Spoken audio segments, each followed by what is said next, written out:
प्रसाद वितरण को लेकर उपायुक्त और भाजपा नेता में हुई नोकझोंक। आज दुर्गा पूजा का सबसे बड़ा दिन है, जिसमें सभी लोग पंडाल में पूजा अर्चना करने आते हैं।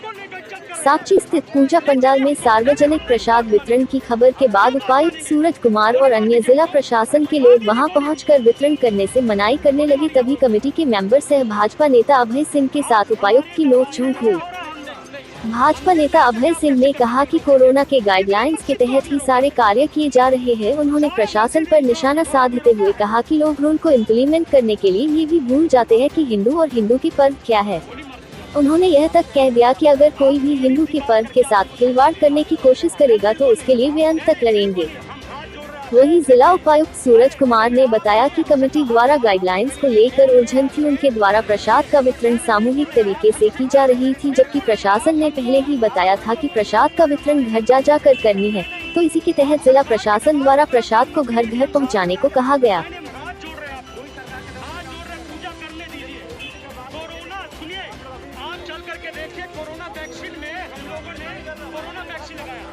जमशेदपुर के लोग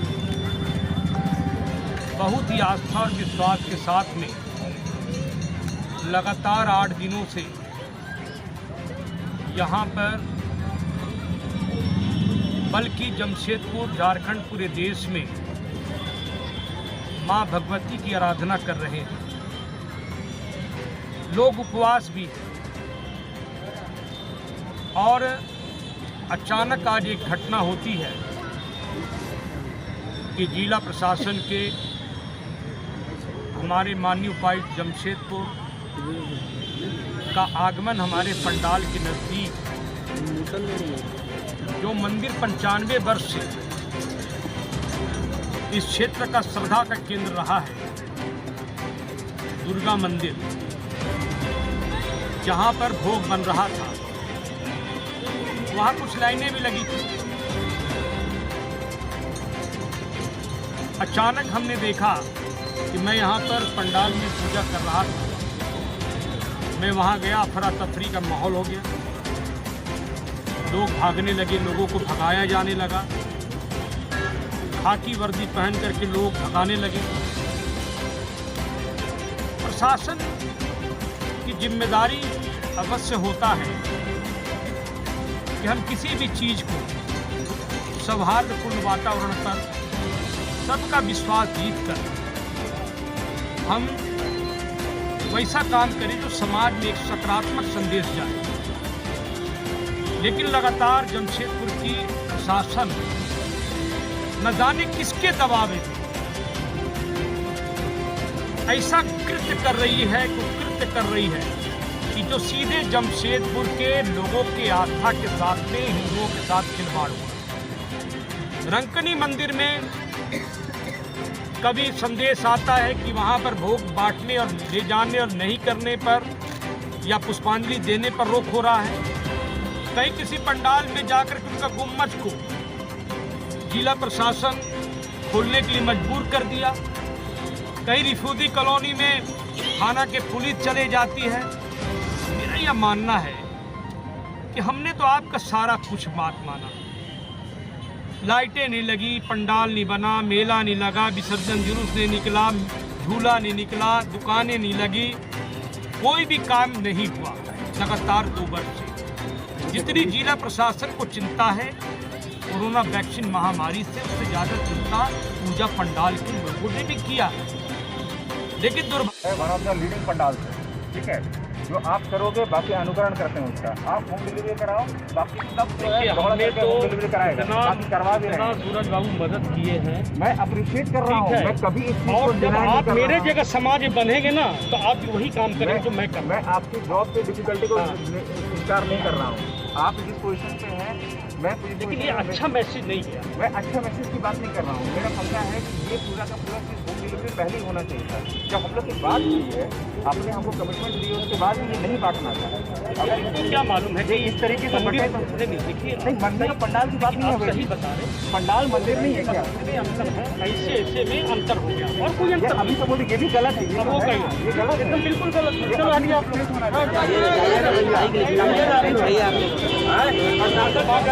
पब्लिक का रोक देगा।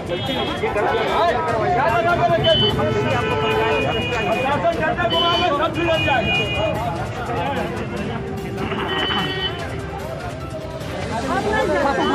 हाँ आइए सर आइए।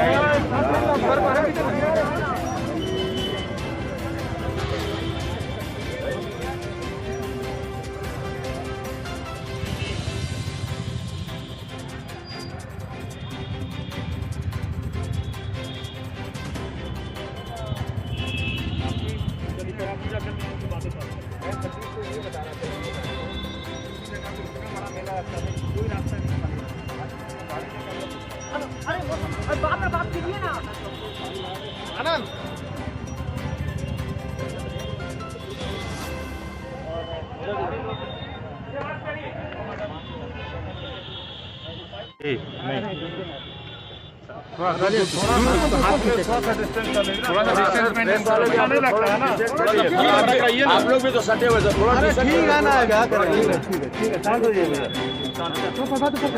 आगे पर ठीक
बात का मैं स्वागत करता हूँ। कोविड-19 के तहत पूरे हर व्यक्ति को सतर्क रहना है। हमें लगता है कि कोविड गाइडलाइन हद से ज़्यादा इम्प्लीमेंट करने के उत्साह में यह भी लोग भूल जाते हैं कि हिंदू क्या है, हिंदुत्व धर्म क्या है। हम अपनी धर्म की बात करते हैं तो लोगों को तकलीफ होती है। आज इसी के तहत महाअष्टमी का पर्व चल रहा है, लोग उपवास कोविड को सब मानते हैं। लगातार 2 वर्ष से 711 से पुरंदर सिंह क्लब सहित पूरे जमशेदपुर के कोई भी क्लब के लोगों ने पंडाल नहीं बनाया, 5 फीट की प्रतिमा से ऊपर नहीं बनाया, विसर्जन जुलूस नहीं निकाल रहे हैं, किसी प्रकार का साज सज्जा नहीं है। इस बार प्रशासन से, सरकार से लोगों ने मांग किया था कि आप हर हालत में हमें भोग वितरण करने का, भोग बनाने का आप आदेश दें। आदेश मिला है। हिंदुस्तान का कानून अलग है और झारखंड का कानून अलग है, जमशेदपुर का उससे भी अलग है। इस प्रकार की त्राहिमाम देखने को मिल रहा है। यहाँ दूसरे जगह फुटबॉल मैच होता है, फुटबॉल मैच के अलावा किसने दिया हम जानना चाहते हैं। हम इसको राजनीतिकरण बनाना नहीं चाहते। व्यक्ति फोन में भी बात कर सकता था, फोन में बात कर सकते हैं। मैं प्रशासन का, सरकार के नियम के हर नियम का पालन करता हूँ। यह शहर संवेदनशील है। संवेदन से कोई व्यक्ति टकराया नहीं, चाहे जिला प्रशासन हो चाहे सरकार हो। और हिंदुत्व को चैलेंज कोई व्यक्ति कर नहीं सकता। जो हिंदुत्व को चैलेंज करेगा, हम उसकी को चैलेंज करने को तैयार हैं। आप जेल के सलाखों के पीछे भेजना चाहते हैं, हम जाने को तैयार हैं। लेकिन मंदिर में अगर किसी ने आंच लगाने की कोशिश की, उस प्रशासन से भी टकराना होगा तो 2 मिनट के लिए हम टकराने के लिए तैयार हैं। किसी गलतफहमी में ना रहे। दूसरी बात कि अगर मैं कानून का उल्लंघन करता हूं, उस पर मुकदमा करे, केस करे, लेकिन मंदिर में आकर के दर्शक को अगर आप लाठी और डंडे और बंदूक के बल पर आप अलग करेंगे तो मैं इसे किसी कीमत पर मानने को तैयार हूं। जब नेताओं की रैलियां होती तो आप देखते नहीं हो, उसी नेता के पीछे पूंछ उठा करके दुम होकर के घूमते हो, और जब धर्म के नाम पर खेत प्रसाद बट रहा है वहां पर आप लाठी डंडा लेकर आ जाओगे। हम आपकी कद्र उतनी दूर तक करेंगे जहां तक मेरा धर्म गवाही देगा। और जहां धर्म से नेगेटिव होगा, मुझे मरना पसंद होगा, लेकिन हम बात मानते।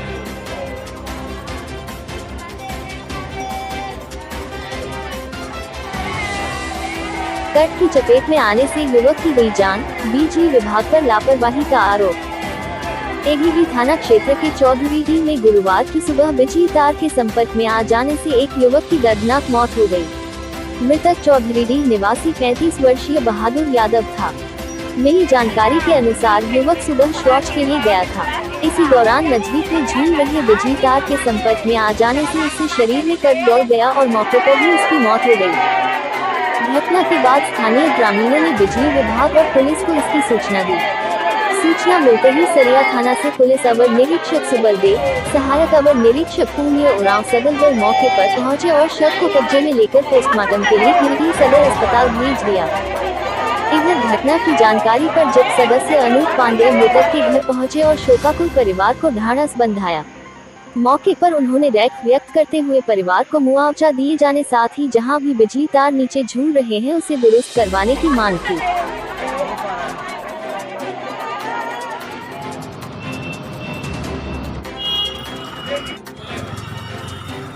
अखिल भारतीय भूया समाज कल्याण समिति हजारीबाग के बैनर तले भरल एक दिवसीय धरना प्रदर्शन जिला अध्यक्ष महेंद्र राम बिहारी के नेतृत्व में किया गया। संचालन जिला महासचिव रंजीत कुमार ने किया। बताते चले कि ग्राम दोपलो थाना दारू में दिनांक 17 सितंबर 2021 को भूया समाज की बेटी के साथ सामूहिक केंद्र के आरोपियों को गिरफ्तार करने के उपरांत प्रशासन को धन्यवाद देना एवं कार्यक्रम में पीड़िता के कारण धरना पर बैठे हुए ताकि जो लड़की को है मतलब लड़का लोग मतलब पकड़ के ले गया और लेके लोग गलत मतलब व्यवहार किया, तो हम लोग को इसी धरना में बैठे निम्नलिखित मांग करना था।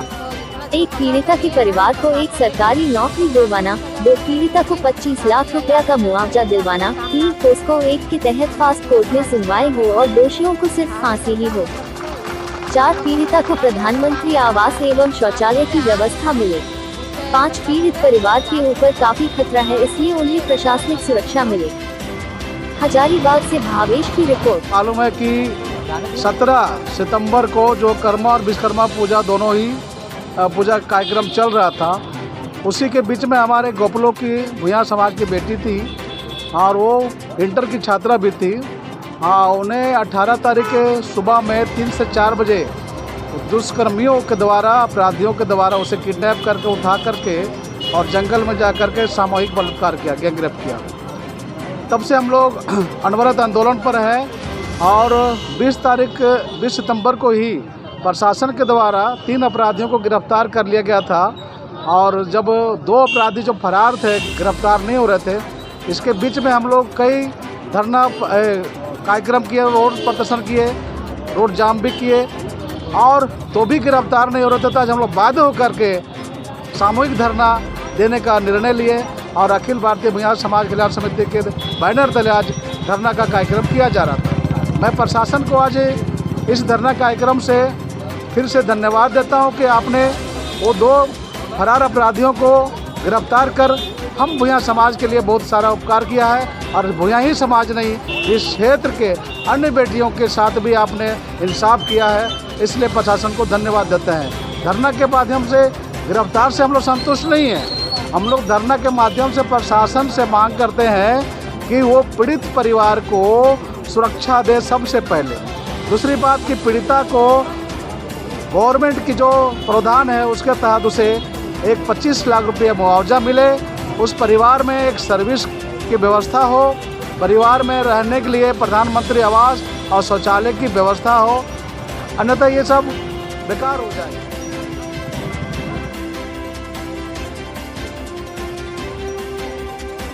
बानाघाट कोल साइडिंग में आज दूसरे दिन भी कोयला ढुलाई ठप रही। प्रशासन ने सुलह का किया प्रयास।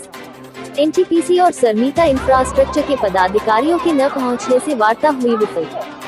बानादाग में प्रशासन से चूक, रैयतों से वार्ता हुई असफल। एनटीपीसी रोज की सहयोगी कंपनी के पदाधिकारी रहे नदारत, डीएसपी, बीडीओ, सीओ व थाना प्रभारी कर रहे थे वार्ता। ट्रांसपोर्टिंग बहाल करने की प्रशासन ने की जीत तो रैयतों ने पहले वार्ता की भरी हुंकार। आंदोलन स्थल पर अब कंपनी प्रशासन जमीन पर बैठकर करे बात। महाआंदोलन के दूसरे दिन साइडिंग में हजारों की संख्या में जुटे रैयत। बानादाग कोल साइडिंग में आज दूसरे दिन भी कोयला ढुलाई ठप रही। प्रशासन ने सुलह का किया प्रयास। एनटीपीसी और सरमीता इंफ्रास्ट्रक्चर के पदाधिकारियों के न पहुंचने से वार्ता हुई विफल। बानादाग साइडिंग के विरोध में महाआंदोलन में प्रशासन से हुई बड़ी चूक, जिससे रैयतों से वार्ता असफल हो गया। वार्ता के लिए प्रशासन की ओर डीएसपी आरिफ इकराम, बीडीओ शालिनी खलको और थाना प्रभारी विपिन कुमार यादव को उपायुक्त ने लगाया था। सबसे बड़ी बात है, एनटीपीसी कंपनी के विरुद्ध महाआंदोलन किया जा रहा है। वार्ता में उसका न कोई पदाधिकारी मौजूद थे और न ही उसकी सहयोगी कंपनी और ठेकेदार मौजूद थे, जिसके बाद थाना प्रभारी विपिन कुमार यादव ने 2 सदस्यीय टीम अंचल कार्यालय रैयतों से भेजने की मांग की, जिसमें मुन्ना सिंह और कांग्रेस जिलाध्यक्ष अवधेश सिंह को प्रशासन ने स्वयं चिन्हित किया। जब रैयतों ने अपनी आंदोलन को और तेज कर दिया तो प्रशासन प्रत्येक गांव से 5 सदस्यीय प्रतिनिधिमंडल अंचल कार्यालय बुलाने पर सहमति जाहिर किया। फिर अन्य 3 गांव के रैयत बिखरे, जिसके बाद सभी 4 गांव बांका, कुसुम्भा, कटकमदाग और बानादाग से 5 महिलाएं और 20 पुरुषों का प्रतिनिधिमंडल में कुल 20 महिलाएं और 80 पुरुष अंचल कार्यालय पहुँचे। समझौता के लिए आए हम लोग, समझौता यहाँ हुआ नहीं। सब यहाँ पर उचित निर्णय लेने के लिए आए हैं। प्रशासन बुलाया और प्रशासन ने हमें बुला के दलाली नजर आया। हम लोग को प्रशासन इंसाफ ने किया, बैठा के नहीं निर्णय लिया। ये तो दलाली नजर नहीं आया। 5 को घुसाने खोजता है, 10 को बाहर रखने के लिए खोजता है और फिर भी निर्णय नहीं बोलता है। कहता पहले रोड खोलिए, उसके बाद निर्णय करिएगा। ये तो कानून नहीं है, कानून इंसाफ नहीं दे रहा है, दलाल लग रहा है। हम लोग 2 किलोमीटर से आए हैं, वहाँ जाते हैं 2 किलोमीटर दूरी में। हम लोग इंसाफ नहीं मिला, भूखे प्यासे हम लोग सारे दिन रहते हैं। हम लोग इंसाफ नहीं मिला। हमरा एनटीपीसी के यहाँ मौजूद चाहिए, यहाँ बुलाना चाहिए। कटकमदाग के जो है प्रखंड के, कटकमदाग के थाना सभी लोग प्रभारी है, दलाल नजर में आ रहा है। नहीं इंसान किसान के कुछ भी नहीं दे रहा है। एनटीपीसी उसको खरीद लिया है। प्रशासन के गोली बारूद चलाने के धमकी देता है। एक किसान पर गोली बारूद चलाएगा, जमीन भी निकलेगा और गोली बारूद चलाएगा। हम लोग का जो ये कटकमदाग का प्रभारी था, दलाल नजर में आ रहा है। इंसाफ नहीं दे रहा है, इंसाफियत नहीं है। इसमें इसके अंदर दलाली है और गोली बारूद चलाने की बात करता है।